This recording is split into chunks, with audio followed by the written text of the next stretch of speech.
नमस्कार, नवभारत संवाद में मैं माधवी वाडकर आप सभी का बहुत बहुत स्वागत करती हूँ। आज हमारे साथ एक ऐसे व्यक्तिमत्व है जो मुंबई कांग्रेस के सचिव रह चुके हैं, प्रोफेसर जावेद खान जी के बेटे वसीम खान जी।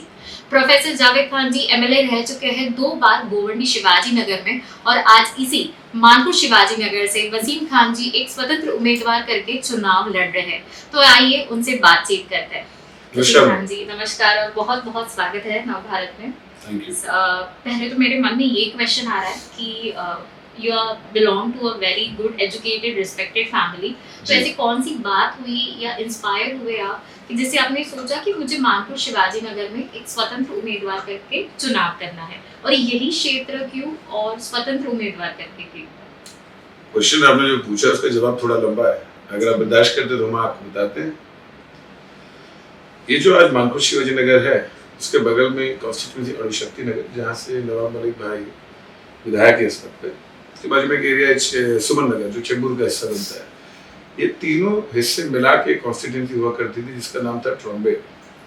जब हमारे पिताजी हमारे अब्बू मरहूम प्रोफेसर जावेद खान वहाँ से विधायक भी थे एंड मंत्री भी रहे वो 10 साल के दौरान, उस ज़माने में ये कॉन्स्टिट्यूंसी हुआ करती थी और वो आबादी को वहाँ पर बसाने में उनका बहुत बड़ा योगदान रहा, काफ़ी।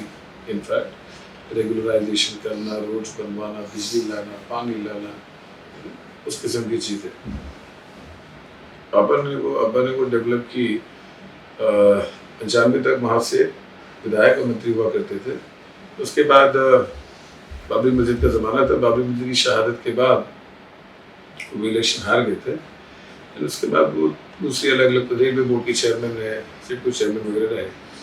जो उन्होंने वहाँ पर जो प्रोग्रेस मानपुर शिवाजी नगर में लेके आए, उसके बाद अभी 30 साल होने आ जाएंगे अगले साल में।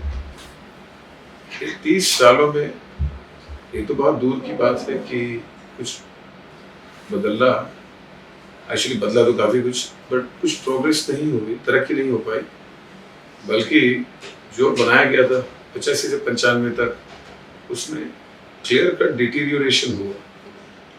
एंड जब हमारे अब्बू हयात में थे तब हम थोड़ा पढ़ाई लिखाई में लगे हुए थे और थोड़ा काम वगैरह करने लगे, बाहर गाँव भी गए पढ़ाई के लिए। हम जब आए और अब्बू के इंतकाल के बाद जब वहाँ पर हमने एक शोक सभा रखी, क्योंकि अब्बू को इंतहा प्यार था उस जगह से, उसे अपने दिल का हिस्सा मानते थे। अरे बचपन में तो हम महीने में 15-20 दिन कभी देख नहीं पाते थे। कोइंसिडेंस मेरा भी यही हाल हो रहा है मेरे बच्चों के साथ आजकल। बट जब उनकी मैंने शोक सभा रखी तब पहली बार एकदम गहराई के साथ मुझे देखने का मौका मिला उस इलाके को और उस इलाके की जो पॉपुलेशन है उनके हालात को। हम खुद अपने अब्बू से बेइंतहा प्यार करते हैं। उनको इनका इंतकाल भी 4 साल होने आ गया 31 अक्टूबर को। तो जब मैंने वो देखा, बहुत ही secular social work service kind of family है, तो एक दिल ने कहा कि नहीं कुछ करना चाहिए, क्योंकि मुझे अब्बू का जो ख्वाब था वो अधूरा रह गया। सर्टेन पॉइंट तक उन्होंने काफ़ी चीज़ें कर पाए, वो जो बाकी करना चाहते थे उसके लिए एक और टर्म लगता जो नहीं हो पाया।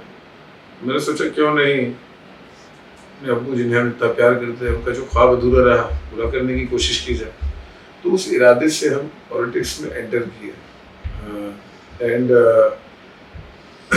तो मैं कह सकती हूँ कहीं ना कहीं बेटा वो पिताजी का जो ख्वाब है वो पूरा करने के लिए आ जाता है प्राइमरीली। एंड हम जब एंटर की तो कांग्रेस, क्योंकि वो पार्टी हमारी रही ऑलवेज, हमारे ग्रैंडफादर भी कांग्रेस पार्टी के मेंबर हुआ करते थे। अलीगढ़ मुस्लिम यूनिवर्सिटी में आज़ादी के पहले काफ़ी उन्होंने किया, हमारे अब्बू ने भी बहुत कुछ किया और हम 3rd जनरेशन कांग्रेसमैन हो गए। तो हम कांग्रेस पार्टी ज्वाइन की। कांग्रेस पार्टी ने बड़ी इज्जत के साथ हमें कंसिडर करके महासचिव बनाया। एंड उस वक्त से हम मानपुर शिवाजी नगर में काम करना शुरू कर दिए, संगठन का एंड एरिया को समझने का।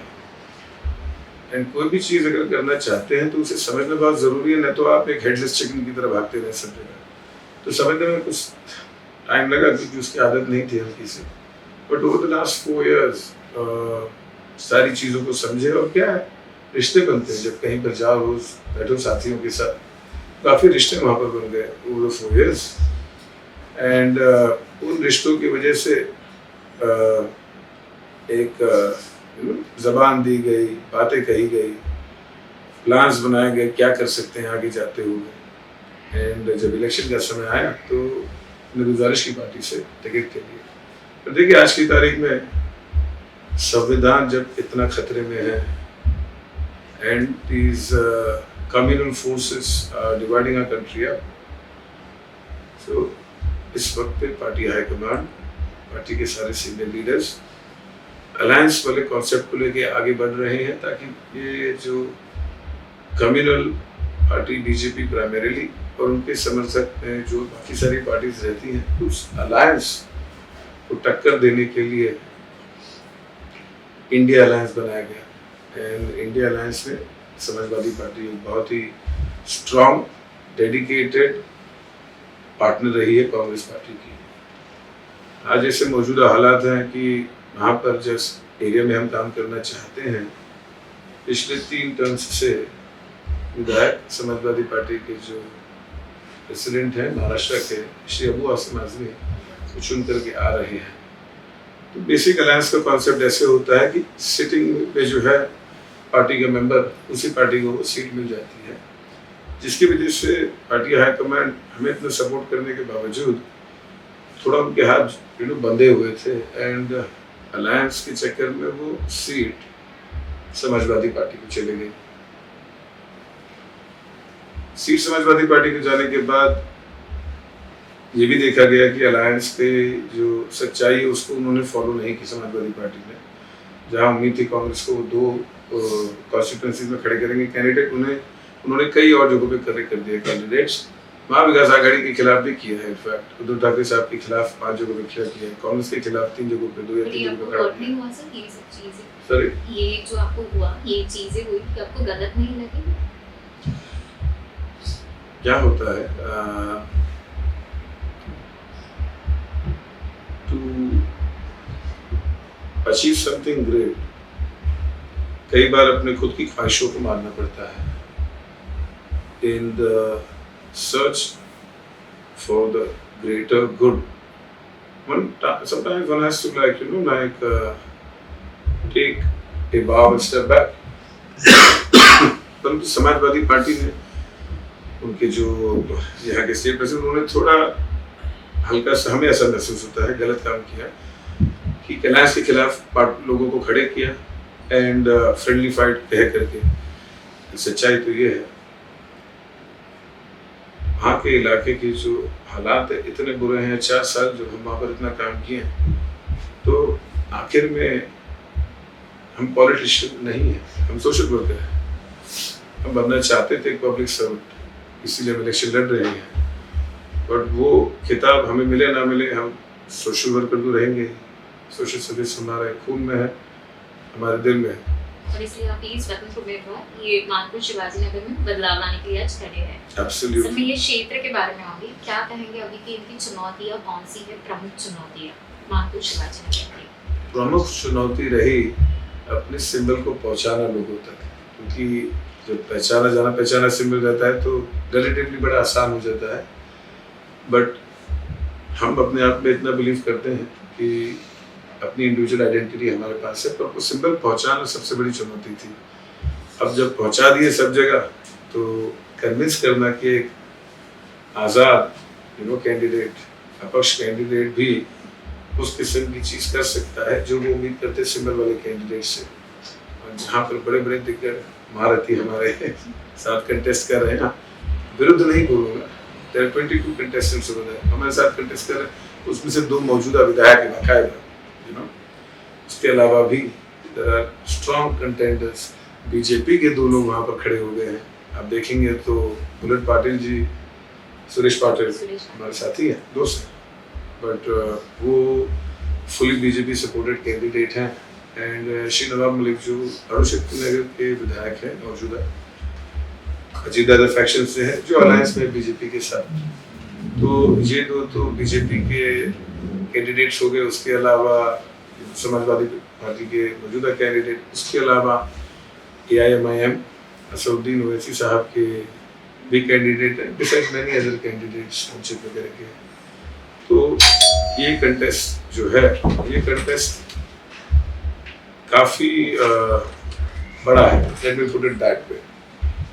आखिर में अपक्ष होने की वजह से थोड़ी जो लिमिटेशंस हमारे पर होती हैं, सामने बड़ी बड़ी पार्टीज के जब 3, 4, 5 कैंडिडेट्स खड़े हो जाते हैं, it's a tough fight, but nothing that is ever worth it in life is ever easy.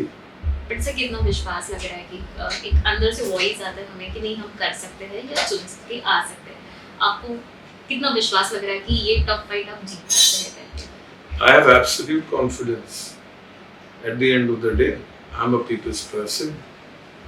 उनकी जिंदगी को सुधारने की जिम्मेदारी मैंने ली है और उसको लेके ठान लिया था कि इनकी जिंदगी को सुधार देंगे। आज कई बातें की गई है साथियों के साथ, रिश्ते जो बना रहे हैं उनके साथ, उन चीज़ों को मध्य रख दिमाग में एक क्लैरिटी रही and I thought it's a fight worth fighting. It's a fight worth winning. And अपने आप पे कॉन्फिडेंस रखते हुए हम आगे बढ़े। यंग हैं हम, पढ़े लिखे हैं हम, क्लैरिटी है दिल में दिमाग में, कलम की ताकत हमारे पास भी है। तो मुझे ऐसा महसूस हुआ उस वक्त पे, जो एक्चुअली ट्रू होता जा रहा है, यहाँ के लोग हमें चुनेंगे उनके against. So I feel very confident that the work that I have done in the last 4 years and इरादे जो हैं हमारे, वादे नहीं है ये सिर्फ, इरादे भी नहीं है सिर्फ, there are a lot more than that, so that's why I'm fighting। तो मैं ये क्षेत्र के बारे में आती हूँ, जो प्रॉब्लम्स है, ये समस्याएं हैं। जो पहली समस्या है वो देवनार डंपिंग ग्राउंड की, तो कैसे रिजॉल्व करेंगे? देवनार डंपिंग ग्राउंड, आपको थोड़ा बैकग्राउंड ये मैं बता दूं, जब वहाँ पर बनाया गया तब उस वक्त वो आबादी रेगुलराइज नहीं थी, तो आप जाते तो वहाँ पर लोग दिखते, परंतु कागज पर अगर आप डेवलपमेंट प्लान वगैरह में देखते हैं तो वो आबादी नहीं थी। तो उस वक्त पे शहर की डंपिंग के रिक्वायरमेंट्स के हिसाब से वहाँ पर डंपिंग ग्राउंड क्रिएट किया गया। आज वो आबादी रेगुलराइज है, वहाँ पर अंकुश वैली में 15 लोग की आबादी, अणुशक्ति नगर में 15 लाख लोग की आबादी है, सुमन नगर में, तो उस एरिया में आबादी इतनी बढ़ गई है। तो ये जानते हुए कांग्रेस गवर्नमेंट ने कदम उठाए थे। तलोजा में बहुत बड़ा एरिया, आई थिंक 14 हेक्टेयर्स वगैरह उन्होंने एलोकेट भी किया है, बट कई सालों से उस पर प्रोग्रेस नहीं हो रही है। शायद वो दूर पड़ता है, cost of petrol has gone so high that government थोड़ा कॉस्ट कटिंग कर रही है, आई एम नॉट अवेयर, पर मैं ये जरूर मानता हूँ कि people's lives are worth more than that. उस बस एक डंपिंग ग्राउंड की वजह से प्राइमरीली टाटा इंस्टीट्यूट की एक रिपोर्ट है, उसमें आप देखिए वहाँ की लाइफ एक्सपेक्टेंसी 39 इयर्स है एंड एक सोशल वर्कर के होने की नाते से वहाँ पर सबसे पहला काम जो मैं करना चाहता हूँ, वहाँ का पोल्यूशन को ठीक करना चाहता हूँ। डंपिंग ग्राउंड के लिए जगह भी एलोकेटेड है, अक्वायर्ड है, बस वो तैयार नहीं कर पाए अभी तक का। वो बहुत आसानी के साथ शिफ्ट किया जा सकता है, बस इरादे लगेंगे और एक कमिटमेंट लगेगा। जो एक वहाँ का विधायक जो चुन करके आता है लोगों के वोट से और उसे अपॉइंट करते हैं वहाँ के लोग उनकी ज़िंदगी सुधारने के लिए, उससे वो कर सकता है जब वो जाके हाउस में आर्ग्यू करे, फैक्ट्स पेश करे। पर ऐसा इस किस्म की चीज़ हुई नहीं है, बट डंपिंग ग्राउंड के सोल्यूशन सारे ऑलरेडी इन प्लेस हैं, बस थोड़ा सा एडिशनल काम करके उसे पुश करके करना है। अगर आप जीत के आते हैं तो डंपिंग ग्राउंड ये जो समस्या है पहले आप ये रिजॉल्व करेंगे, ऐसे कह सकती हूँ मैं। सर मैं दूसरी समस्या लूँगी, जिसकी ड्रग अब्यूज़, नशीली दवाइयों का दुरुपयोग करना बहुत ये क्षेत्र में हो रहा है। तो मेरे इससे रिलेटेड 2 क्वेश्चन है, ऐसे क्यों हो रहा है कि इसी क्षेत्र में ये बहुत दिखाई दे रहा है, इसका कारण क्या हो सकता है आपके ऑब्जर्वेशन से, और इसे भी कैसे रिजॉल्व करेंगे?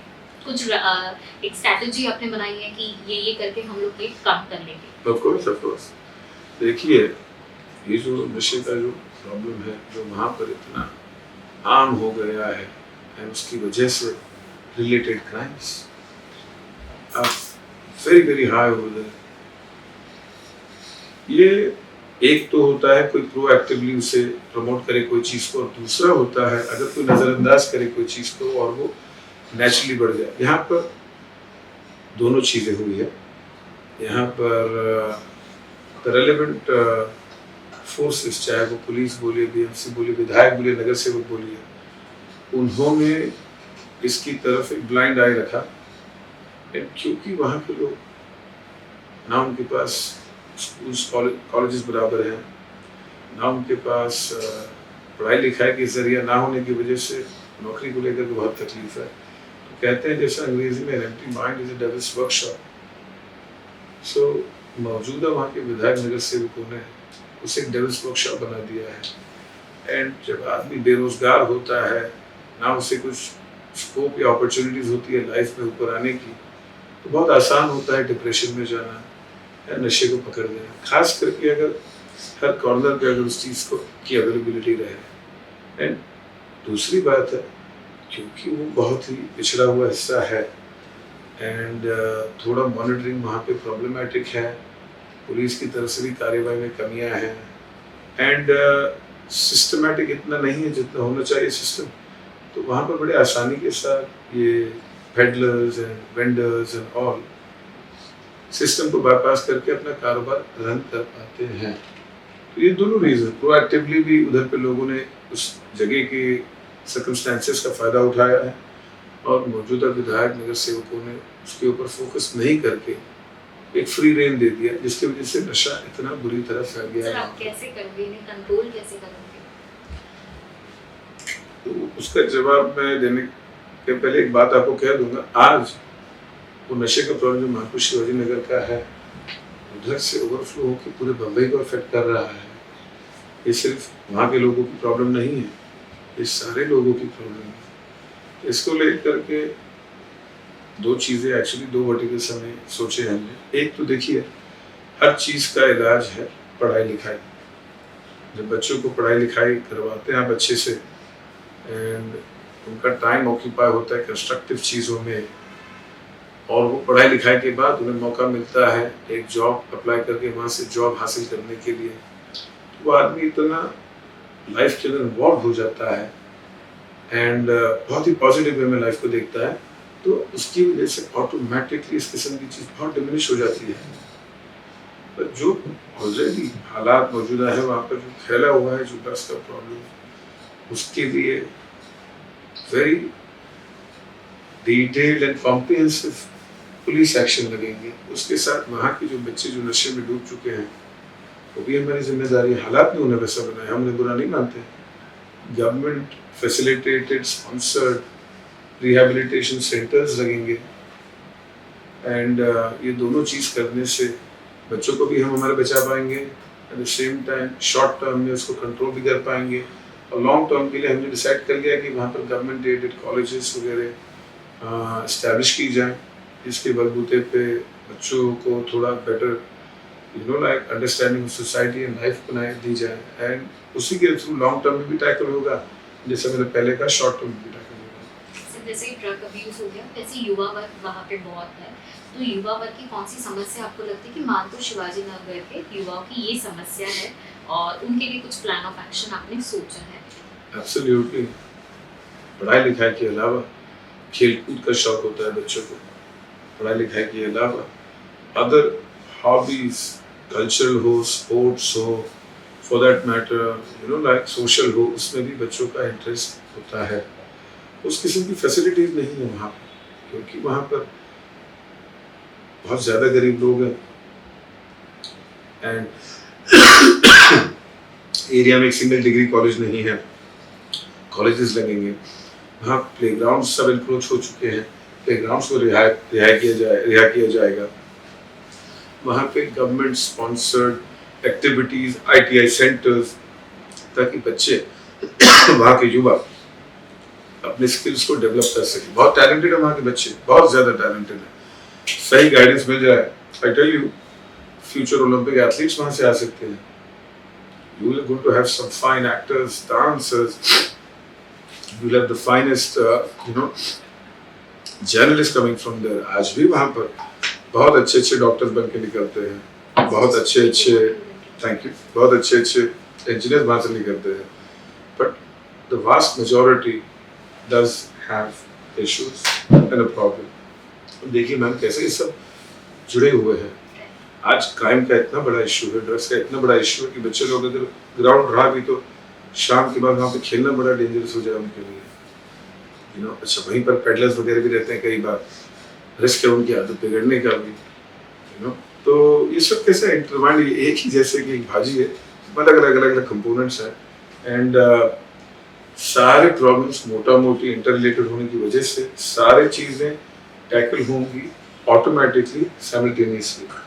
ये मेरा मानना है कि पढ़ाई लिखाई, growth, involvement in other activities is the key, बुनियादी चीज़ें वहाँ के हालात को सुधारने के लिए। और सर कितना टाइम लगेगा अगर आपको लग रहा है ये क्षेत्र आते हैं और इस क्षेत्र में अगर आप काम करते हैं तो कैसे दिखेगा अभी का मानपुर शिवाजी नगर और उसके बाद का मानपुर शिवाजी नगर, कितने सालों में कितना बदलाव होगा?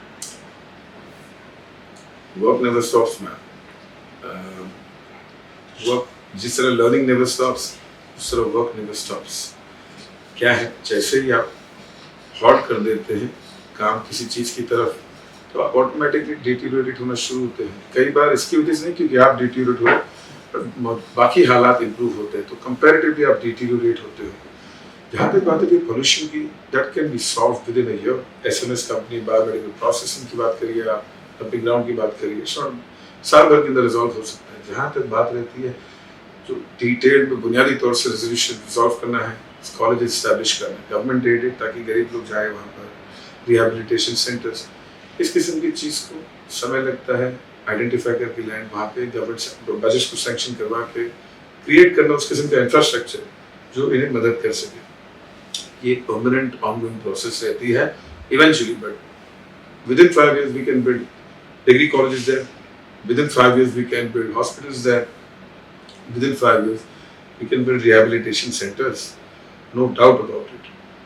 Instantly जो एक्शन लेना है with the help of assistance of government and quasi government agencies, चाहे वो नार्कोटिक्स कंट्रोल ब्यूरो हो, चाहे वो हेल्थ ब्यूरो हो, we can literally start addressing it today and आपको इसमें फर्क दिख जाएगा within 2 years, 1.5 2 years। जो बुनियादी काम कॉलेज, अस्पताल, रिहेबिलिटेशन सेंटर्स, प्लेग्राउंड्स का है वो भी 5 सालों के अंदर क्रिएट किए जा सकते हैं। उसके इफेक्ट्स आपको you will see them gradually, but एक term itself is sufficient to lay the foundations of what will eventually be the change. आपके सभी आंसर से मुझे ऐसा लग रहा है ना कि अगर आप जीत के आते हैं तो मानपुर शिवाजी नगर को एक focus, determined and educated MLA मिल जाएगा। एब्सोल्युटली पूरा मैम, 36 डिग्री मानपुर शिवाजी नगर को चेंज कर देगा। Absolutely ma'am.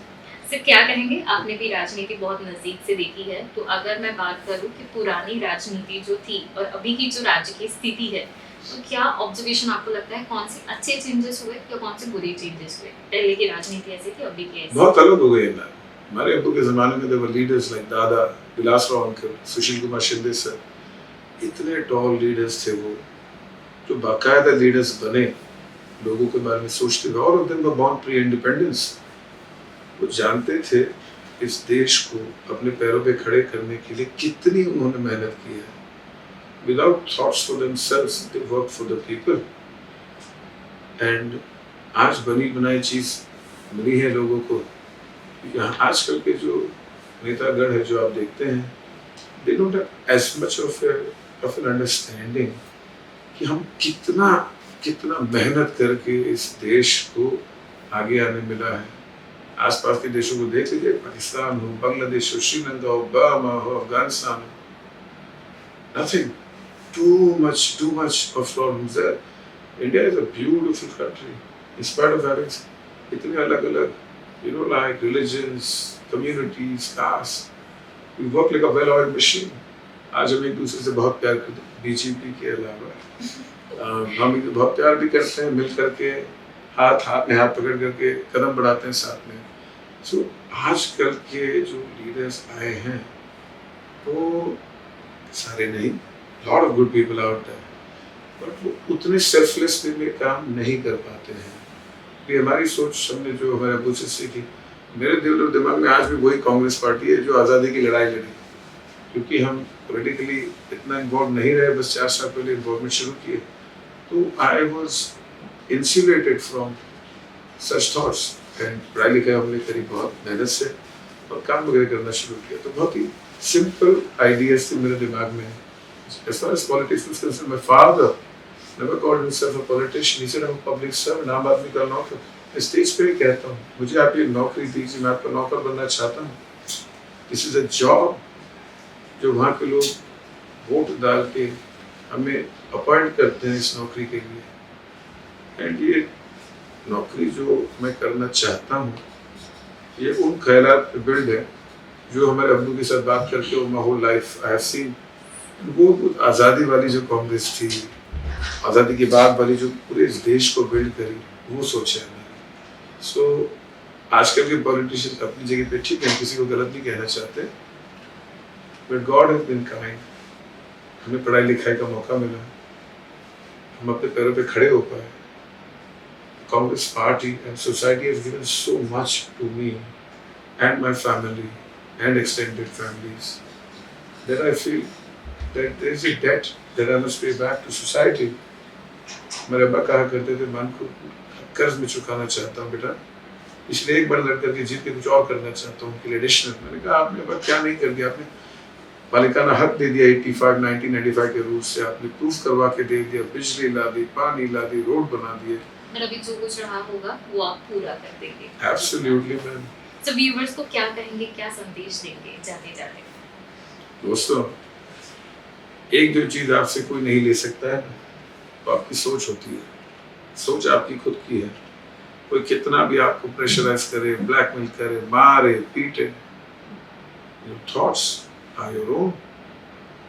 आपका जो वोट है उसी सोच का एक एक्सटेंशन है, एंड वो आपका है। कोई कितना भी आपको जिद करे, ब्राइब करे, धमकाए, डराए, he can't take that away from you, she can't take that away from you। एक चीज जो आपकी है बहुत अहम है, और आप इसे इस्तेमाल करते हैं किसी बंदे या बंदी को नौकरी देने के लिए। वो नौकरी होती है या तो विधायक की या नगर सेवक, whatever। So exercise that thought, that right of yours very confidently, जानते हुए कि ये आपका है और कोई आपको इस पर प्रेशराइज नहीं कर सकता है। आपका उसकी तरफ रुझान लेके आना हमारा काम है, अपने विचारों को आपके सामने रखना हमारा काम है, सोचना आपका काम है। So please, my friends, it's very important that you take the right decisions with the right intentions। बदलाव चाहते हो, so you must be bold, you must think out of the box। साथियों के बारे में सोचिए, सोसाइटी के बारे में सोचिए, कम्युनिटी के बारे में सोचिए। Try to be selfless and think about our nation and our people. Let's be the kind of people जो लड़ करके आज़ादी दी हमारे देश को। Let's be the kind of people जो आज़ादी के बाद इस देश को डेवलप किया इतना बेहतरीन तरीके से, सच ए सेक्युलर एनवायरनमेंट। इससे ज़्यादा मैं आपको कुछ कहूँगा नहीं। आपकी सोच, आपका वोट, हमारी सोच आपके सामने रख लें। थैंक यू सर, बहुत अच्छा लगा आपसे मिलके। प्लेजर ऑफ माइन मैडम, आप जैसे बेहतरीन लोग से मुलाकात होना, आप हमें मौका दिया हमें सोच को सामने रखना। Thank you. Thank you sir, thank you. तो दोस्तों, ऐसी मुलाकातों के साथ दोबारा मिलते रहेंगे। तब तक के लिए मैं माधवी वाडकर, भारत मुंबई से कैमरामैन संकेत के साथ। धन्यवाद।